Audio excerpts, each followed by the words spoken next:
슬레이트 한번 줘주세요. 네, 반갑습니다 여러분. 오늘은 더 달고나 두 번째 시간입니다. 이게 그 첫 번째 시간은 우리 밝은 낮에 찍었는데 오늘도 약간 감성감성한 밤에. 네, 피곤하네요. 지난번엔 낮에 찍었는데 네, 이번에는 밤에 부르셨는지. 그러니까 또 감성적이잖아요. 감성감성하고. 네, 여러분 기회가 되면 꼭 김태현 전사님 집에 한번 놀러 오셔서. 자주 여러분 그 한 분씩 게스트로 초대할 겁니다. 네, 맞아요. 중등부 친구들도 그렇고 고등부 친구들도 그렇고 한 분씩 초대하면 좋겠다 그런 생각이 드네요. 네. 여러분들이 이 전 영상을 지금 시청하고 계실 텐데요. 아마 이 영상이 나갈 때쯤에는 부서에서 그 묵상 용지가 나갔을 거예요. 달고나 묵상 용지. 그래서 저희가 이벤트를 준비했는데 이제 부서에 묵상 용지 그 함이 설치될 겁니다. 맞습니다. 그래서 묵상의 내용과는 관련 없이 그냥 100% 추첨을 통하여서 선물을 드리려고 합니다. 한 줄만 적어도 네. 추첨이 되면 준다. 근데 이름만 적는 건 안 돼요. 아, 그쵸. 뭐라도 그거는- 하나는 적어야 돼요. 뭐라도 하나는 적어야 되는데 최소한 말씀 한 구절이라도 적어라. 네. 네. 그래서 그거 하나 적으면은 네. 저희가 추첨을 해서 이제 상품을 드리려고. 상품이 뭐죠? 상품 뭐 첫 번째는 트렌드를 반영해서 트렌드. 네, 요즘 이제 학교 다니는 친구들은 싸이버거 좋아하더라고요. 싸이버거. 싸이버거 세트를 보내드리려고 합니다. 여러분 싸이버거가 왜 싸이버거인지 아세요? 왜요? 이 싸이가 허벅지살이라는 뜻인데요. 죄송합니다. TMI. 네. 오늘은 우리 어디 읽죠? 오늘은 더 달고나 두 번째 시간이고요. 네, 마태복음 8장에서 13장까지를 저희가 읽는 과정입니다. 네. 우리가 오늘 마태복음 8장에서 13장을 읽기 전에 마태복음이 좀 어떤 구조로 이루어져 있는지를 간단하게 설명을 좀 드리려고 해요. 전체 마태복음. 네. 우리 마태복음은 시간 순서대로 구성되어 있지 않습니다. 음. 이제 예수님의 삶의 행적을 조금 추적하고 싶으시다면은 누가복음을 읽으셔야 돼요. 누가복음 시간 순서대로 누가 가지고 잘 기록을 해놨는데요. 우리 마태복음은 5개의 설교집과 그 앞뒤의 사건들로 이루어진 어떤 뭐랄까요? 옴니버스라고 해야 되나? 그렇죠. 이제 각각 사건들을 중요한 것들을 탁탁탁탁 모아놓은. 그쵸. 네. 그래서 마태가 의도를 가지고 사건들을 선별해서 그리고 예수님이 하신 그 가르침, 설교들을 선별해서 모아서 기록한 것이 바로 마태복음입니다. 그래서 시간 순서대로 안 돼 있어가지고 네. 헷갈릴 수도 있어요. 네, 그래서 누가복음에는 이게 분명히 여기 나왔는데 마태복음에 저 뒤에 나오고 뭐 그런 경우들이 맞아요. 또 있으니까 여러분들이 한번 조금 그런 점은 마태가 어떤 의도를 가지고 이 본문을 여기에 배치한 거구나를 잘 간파하시고 읽으면은 더 풍성하게 읽으실 수 있을 것 같습니다. 맞습니다. 그래서 마태복음은 5장에서 7절까지는 예수님께서 그 유명한 어제 수요예배 들으신 분들은 알 거예요. 우리 맞아요. 박광호 목사님께서 잘 설교해 주신 산상수훈이 5장에서 7절까지 기록되어 있고요. 그 다음에 10장에는 그 12제자를 선교사로 파송하는 부분. 파송하는 그 본문이 나와 있고, 그리고 13장에는 그 유명한 전국 마치 그 노래 그 모티브 비유가, 받은 네. 천국 비유가 모아져 있고요. 그 다음이 이제 18장 제자도 우리 그 특별히 겸손과 용서에 대한 내용들을 담고 있고, 그리고 24장부터 25장까지는 천국 그 종말에 대한 설교를, 마지막 때에 대한. 그런 설교들을 이렇게 잘 이렇게 보여주고 있는 게 우리 마태복음의 전체적인 내용입니다. 네, 그렇습니다. 이번 주에 읽을 8장에서 13장까지의 내용은요, 아까 삼영종 선생님이 말씀해 주신 대로 7장까지 산상수훈 산 위에서 가르치시는 걸 마치시고 내려오는 부분으로부터 시작합니다. 8장 1절 보면 산에서 내려오시는 부분들을 다 거술하고 있거든요. 그 내려오시자마자 8장 전반에 걸쳐서 많은 병자들을 고치십니다. 뭐 나병 환자도 만나고요, 혈루병 여인도 만나고요, 백부장의 하인도 고치고 베드로의 장모님도 고치고, 이런 식으로 사람들을 계속해서 고쳐가는 일들이 반복됩니다. 그게 9장 10장까지 쭉 반복되는데요. 이렇게 쭉 사람들을 고쳐가면서 때때로는 어떤 사람들이 너가 무슨 권위로, 너가 무슨 힘이 있어가지고 사람들을 고치고 다니냐, 이런 식으로 예수님의 권위에 대해서 논쟁하기도 하고요. 쭉쭉쭉쭉 지나간 다음에는 한 사람 한 사람의 그 병고침의 사건들 사이에 한 사람 한 사람의 제자들을 부르시는 일도 나타납니다. 그래서 오늘 우리가 읽는 8장에서 13장 사이에 오늘 우리가 읽는 마태복음의 저자인 마태, 세리 마태를 부르는 장면도 이 본문 사이에 있다고 할 수 있습니다.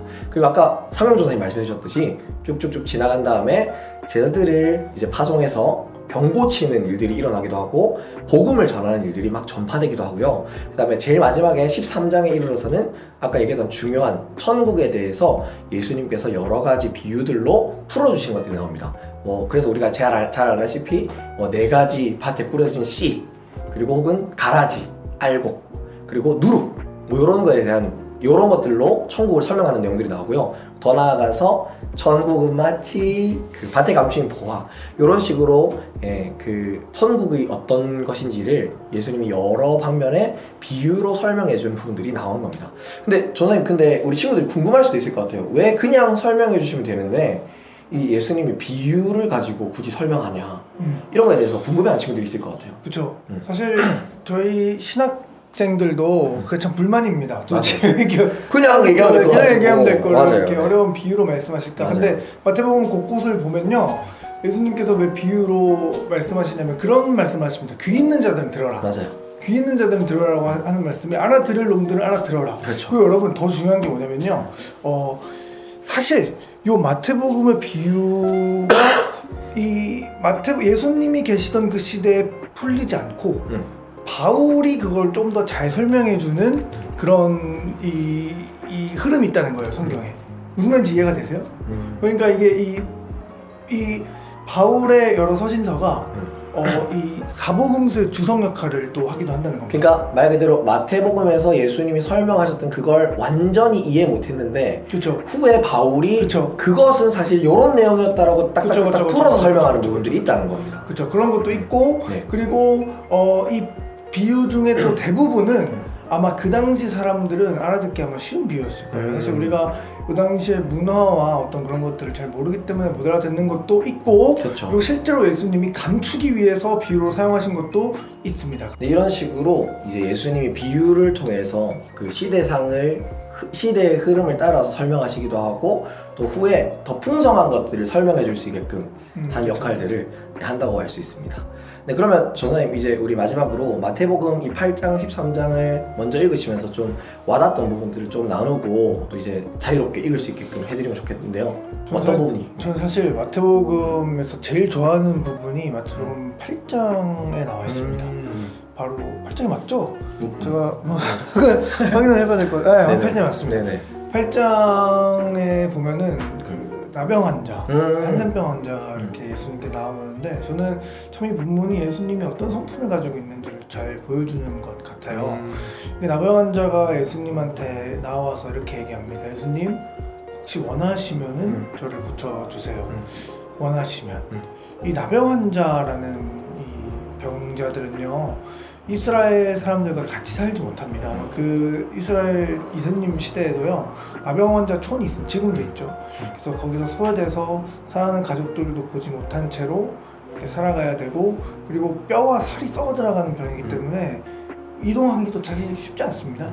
근데 이제 그런 나병 환자가 용기를 내서 정말 그 영광스러운 산상수훈 설교가 끝나기만을 기다렸다가 예수님이 내려오시자 용기를 내서 예수님한테 나아가는 장면이 바로 산상수훈 직후에 나와 있는 이 8장입니다. 그래서 이 병자가 이왕 여기까지 용기 내서 나온 거 당당하게 요구하면 좋을 텐데 참 얼마나 그 나병 환자의 삶이 힘들었겠어요. 근데 참 이렇게 얘기합니다. 예수님, 혹시나 원하시면 바쁘시겠지만 이렇게 좀 혹시라도 괜찮으시면 제 병 좀 낫게 해주시겠습니까? 그래서 예수님이요, 단 1초도 지체하지 않으시고 나병 환자에게 손을 대십니다. 손을 대시고 너가 낫기를 원한다 라고 이렇게 말씀하시는 본문이 우리 8장에 나와 있는데, 나병 환자, 저도 노숙자 봉사를 좀 오래 해봐서 알지만 그 냄새가요, 참 부끄러운 얘기지만 저도 전도사지만 그 냄새를 딱 맡으면은 고개를 돌릴 수밖에 없어요. 맞아요. 네, 맞아요. 정말 쉽지 않습니다. 살이 썩어 들어가는 냄새니까. 그런데 나병 환자는 어느 정도 있겠습니까? 그 살이 썩어 들어가고 나병 환자가 빨래라도 잘 했겠습니까? 맞아요. 고름도 있고, 고름에 다부도 있고, 그 찌꺼기에 그런 것들이 있었는데 예수님은 그에게 손을 얹으시면서 고쳐주시는 그 모습을 보면서 참 우리 주님이 이런 분이시구나 라는 거를 다시 한번 느껴졌던 것 같아요. 또 직접 손을 얹어서 딱 붙여주시니까. 네. 저는 이제 13장의 마지막 부분에 보면 예수님이 천국에 대한 비유를 다 설명해 주시고 나사렛으로 가시는데요. 나사렛이 사실 예수님의 고향이잖아요. 근데 고향에서 배척을 당하시는 모습들이 나옵니다.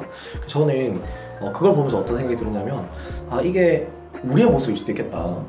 사실 어떻게 보면 하나님이 아무리 좋은 걸 설명해주고 예수님이 말씀으로 정말 풍성한 걸 가르쳐준다 하더라도 우리가 그걸 배척할 수 있겠다. 그리고 내 마음이 하나님의 말씀을 받아들이기에 준비가 되어 있지 않으면 난 별로 안 듣고 싶은 말씀이야. 너가 아무리 좋은 천국에 대해서 얘기한다 하더라도 나에겐 그게 천국이 아니야 라고 배척할 수 있는 모습들이 제 안에 많이 있다고 생각하거든요. 그래서 그 모습을 보면서 어떻게 보면 예수님께서도 그러셨는데 어떻게 보면 예수님의 그 좋은 말씀을 내가 어떻게 들어야 되는지 그런 마음에 대해서도 많이 생각하게 해주시고 또 이제 사실 그렇잖아요. 우리 수련회 중등부도 그렇고 고등부도 그렇고 수련회가 이제 앞두고 있는데 그런 것 같아요. 늘 똑같은 수련회라고 생각하고 늘 똑같이 말씀이 주어진다고 생각하면 별로 이번은 나에게 필요 없는 말씀인데 라는 생각을 할 수 있어요. 근데 사실 이 한 번의 말씀 한 번의 말씀들이 예수님이 그리고 하나님이 직접 나에게 해주시는 귀한 말씀이구나. 아까 말했던 그 나병 환자나 그 병 고침을 받고자 했던 그 사람들이 가지고 있었던 그 마음처럼 하나님의 말씀을 내가 배척하지 않고 깊이 받아들여야겠다 라는 것들을 좀 마음에 두고 수련회든 또 말씀이든 잘 들어가는 우리의 마음이 필요하겠다는 생각이 많이 들었습니다. 오늘은요 이렇게 마태복음 8장에서 13장까지 달고나 두 번째 시간을 가져보는데요. 우리 친구들 계속해서 성경을 읽어가시면서 모르겠는 것들이 있거나 혹은 설교 중에 궁금한 것들이 있다면 자연스럽게 주저하지 말고 편하게 질문해 주시고요. 저희도 열심히 공부해서 더 많은 것들을 여러분들께 나눠드릴 수 있도록 노력하겠습니다. 네. 그러면 다음 시간에 뵙도록 하겠습니다. 안녕.